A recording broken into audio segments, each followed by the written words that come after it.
Ya, halo teman-teman semua. Di sini saya akan menjelaskan mengenai langkah-langkah secara garis besar dari aplikasi mobile yang saya kerjakan saat ini. Pertama-tama ada beberapa aplikasi yang dibutuhkan. Di antaranya adalah yang pertama Visual Studio Code, kemudian eh, Android Studio untuk menampilkan ini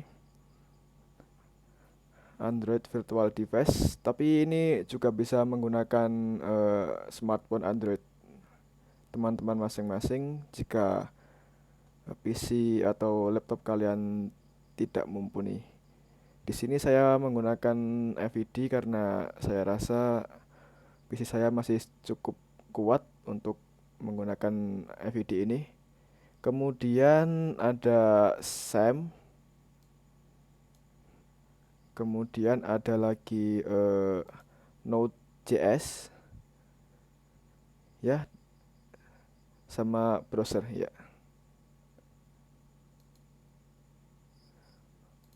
Aplikasi ini tampilannya seperti ini.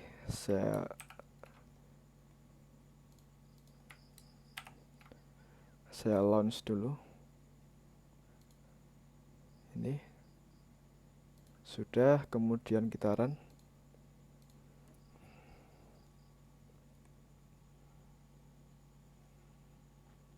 Ya, ini tampilan dari aplikasinya seperti ini.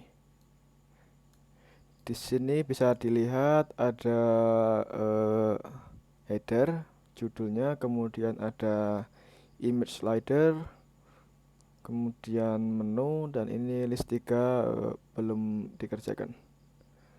Jadi yang pertama kita akan membahas tentang ini headernya ini.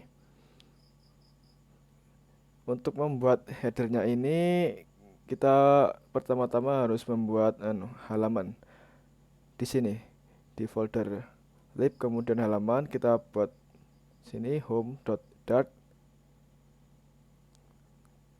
Untuk tulisan ini bisa dilihat di title text. Ini misalkan kita hilangin ini, kita ganti, kemudian kita save. Ya, di sini akan terganti. Ya, kita kembalikan saja. Kemudian untuk image slider ini, image slider kita lihat di sini. Ini kan judul, title, kemudian di bawahnya ada body. Nah, body ini terletak di file yang berbeda di home body. Di sini. Ini home body.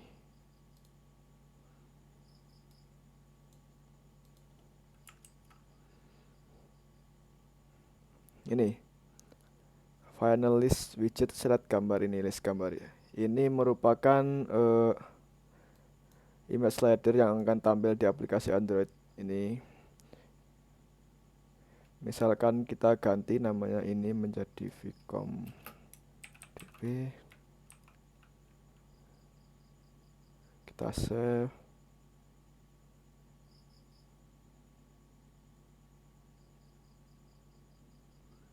Kita coba restart.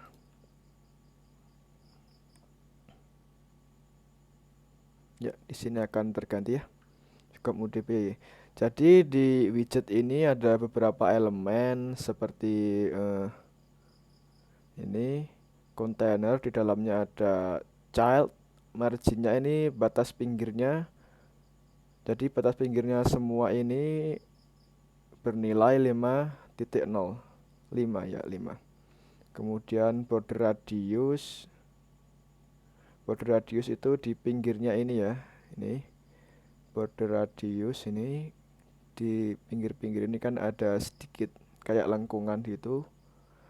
Nilainya 5. Kemudian ada lagi child lagi, kemudian children. Nah, ini children ini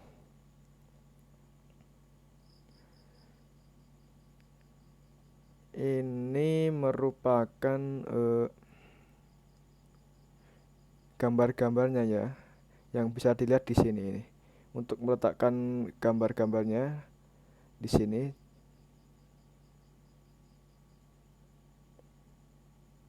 Dari set gambar, list gambar dari sini.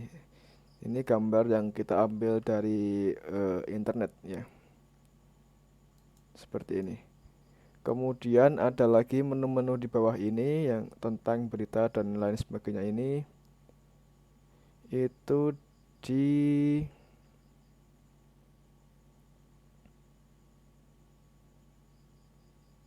ini widget menu. Jadi di sini ada beberapa eh, atribut seperti cross action count, itu ininya ukurannya ini 3. Kemudian shrink wrap, primary dan sebagainya. Ini untuk menu tentang bisa dilihat di sini menggunakan icon yang ada di folder asset, icon tentang.png. Kemudian ada gesture detector on tap. Jadi ketika ini di tap, ini akan ketika di tap ini akan langsung menuju ke halaman tentang di sini. Nanti halaman ini kita bahas setelah ini. Kemudian ada lagi berita di sini dan sebagainya sampai bawah ini. Ya, sampai di sini ini merupakan menu ya, menu ini. Kemudian di bawahnya lagi ada menu yang ketiga tapi masih dalam tahap pengerjaan. Nah, sekarang kita akan membahas halaman ini, halaman tentang dan lain-lain tentang, kemudian berita, info. Jadi halaman itu letaknya sama di folder halaman. Misalnya kita ke halaman tentang ya, tentang dot ya, ini halaman tentang. Ini merupakan atribut-atributnya tentang halaman tentang ini. Jadi agar halaman-halaman yang tadi, halaman-halaman ini bisa terpanggil semuanya ya, kita perlu melakukan import di sini. Melakukan import halaman-halaman tersebut ke halaman home body.dart. Jadi kita mengimport halaman akun, berita, info, jadwal, peta, tentang, tiket dan lain-lain itu di sini. Nah, setelah kita mengimport ini, maka halaman-halaman tersebut jika kita melakukan tab di sini akan tampil seperti itu. Di sini semuanya masih bersifat statis ya, karena kita masih belum menggunakan web service. Jadi kalau misalkan kita mau mengubah isi konten aplikasi ini, kita masih harus melakukan debugging ulang dan itu sangat merepotkan ya. Oleh karena itu kita akan kita membutuhkan web service. Untuk membuat web service lokal ya, kita membutuhkan ini SAM untuk database dan Node.js ini untuk membuat ya. Jadi kita buka dulu folder web service-nya di sini. Isi dari folder web service ini kita coba jalankan web service-nya. npm start.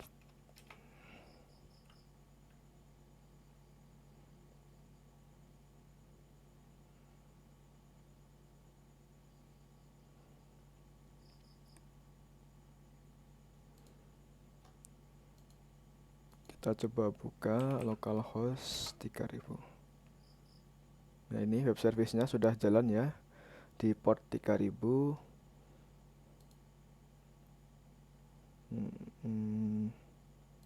Ya, di sini kita belum mengimplementasikan web service-nya ke dalam aplikasi ini ya. Jadi hanya sebatas penjelasan sedikit saja. Di sini ada index, Ini Express ini di sini.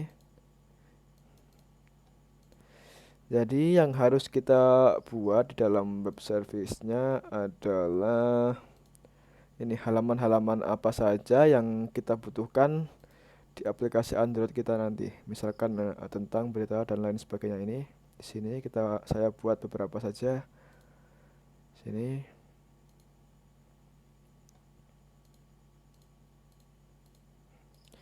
Jadi ini nanti menu ini nanti kalau kita tap maka kita akan mengarahkannya ke web service ke sini.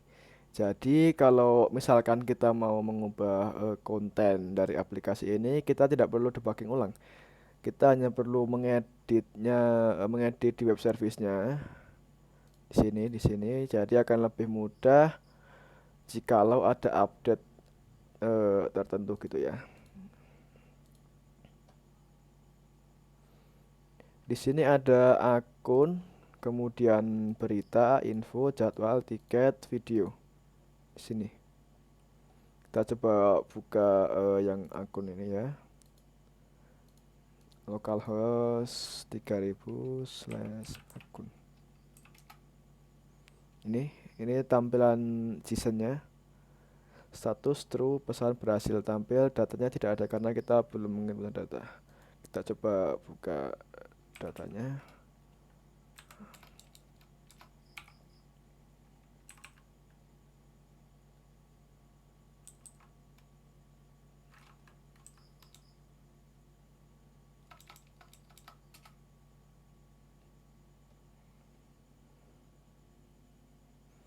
Nih, ada database web service, kemudian ada tabel akun, berita, info, jadwal, tiket, user, video. Nah, jadi ini semua tabel-tabel ini kita buat secara otomatis dari sini. Ini dari ini semua dari sini. Jadi username-nya tipe datanya string, primary key true, kemudian allow null false ini jadi harus diisi.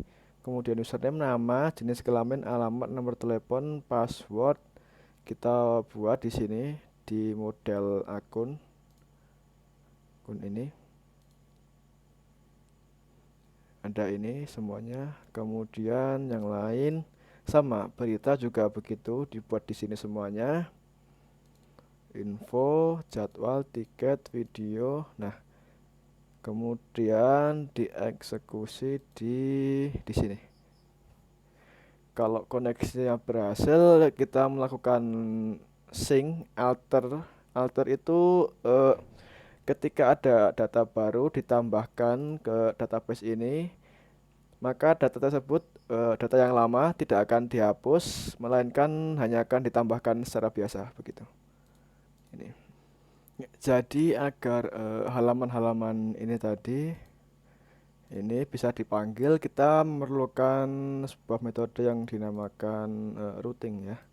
Di sini di folder root kita masukkan ini seperti ini. Ini kita menggunakan JSON ya tampilannya. Kalau berhasil tampil maka akan tampil ini. Berhasil tampil, kalau gagal ini.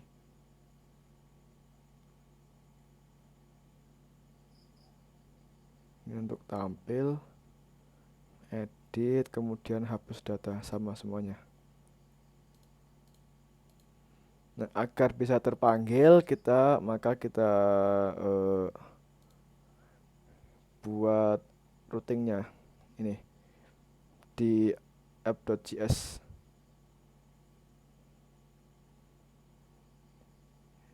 Ini semua tadi ini routingnya.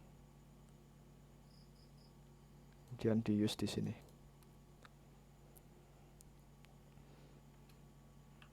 Oh ya, kita coba menambahkan data di tabel-tabel ini tadi menggunakan aplikasi yang bernama Postman. Ya.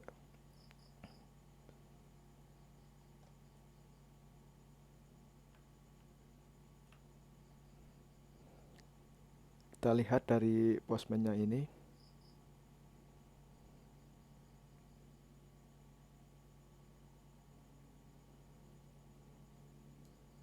Misalkan jika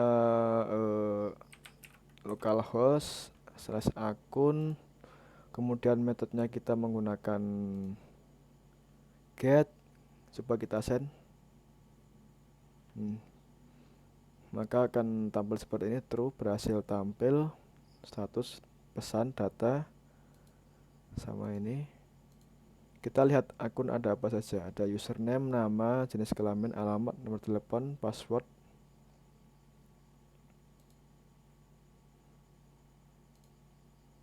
Kita akan mencoba melakukan metode post. Kita akan mengisi data di tabel ini. Pertama ada username, nama, JK, username, nama, kita misalkan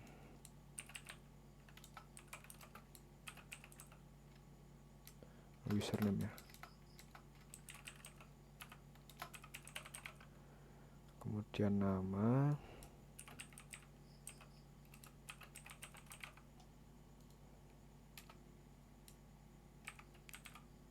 JK. Kita lihat dulu JK ini tipe datanya apa ya. Oh, string, bebas berarti.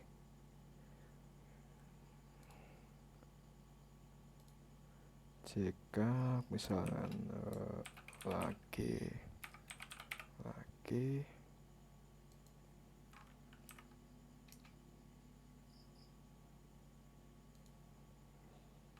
jangan lupa dikasih koma. Kemudian JK ada apa lagi, alamat, nomor telepon, alamat misalkan Sukoharjo, kemudian nomor telepon,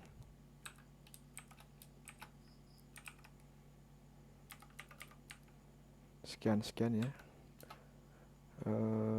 Kemudian apalagi, ada password, pas.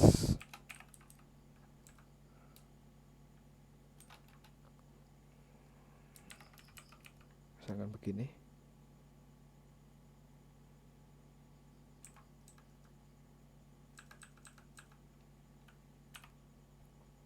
Kita coba send, apakah data yang terkirim. Ya, berhasil tambah ya.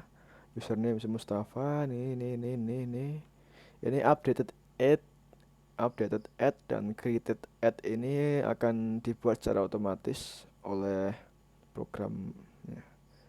Ini sekarang kita coba lihat di sini apakah data yang sudah tampil.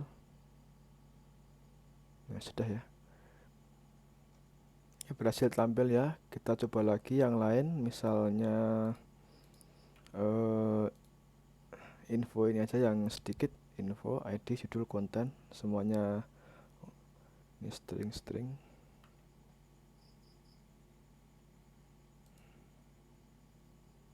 Kita hapus judul, ID-nya nggak usah ya karena ID-nya itu auto increment, jadi akan otomatis terisi sendiri.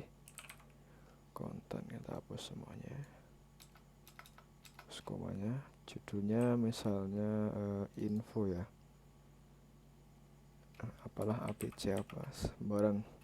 Kita coba send.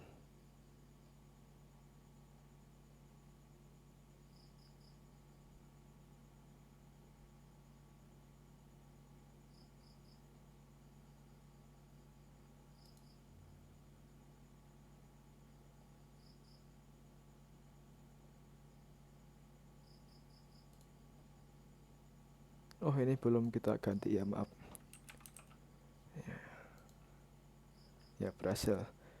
Kita coba lihat menggunakan metode get, ada datanya. Sekarang kita coba hapus datanya di sini pakai metode delete. Kita masukkan ID-nya berapa. Misalnya kita mau hapus yang ID kedua ini, terus ID 2 ini dihapus. kita send delete. Ya, berhasil. Kita lihat lagi pakai metode get, kita send ya, datanya sudah hilang. Sekarang kita lihat di PHP adminnya di info ya, tinggal satu ada.